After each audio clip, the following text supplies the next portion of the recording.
And so I kept asking my poor dad, I said, well, how do I learn about money? He says, I don't know, because he's a professor. And, professors are poor people. Right. But they teach kids. That's stupid, So I said, why don't you ask your best friend's father?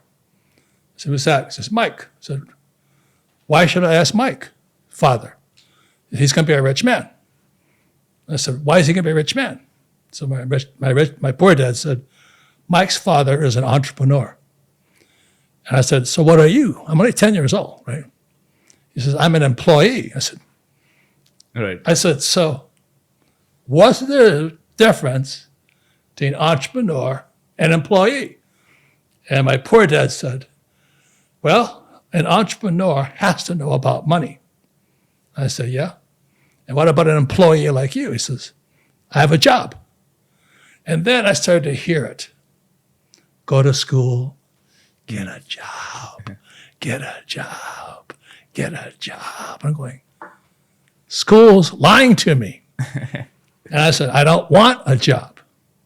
And that's how the whole thing started. So when I was 10, I just started studying with my rich dad.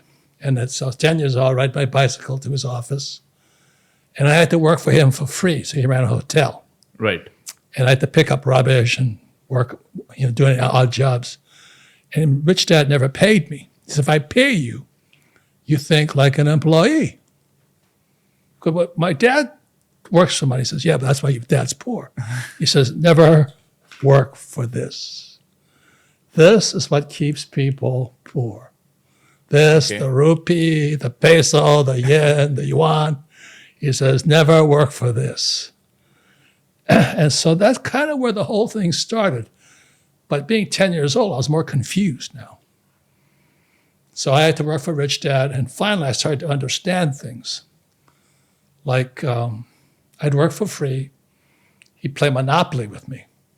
So I'm going, why am I playing Monopoly? He says, because you're learning to be rich. I said, I'm not playing Monopoly.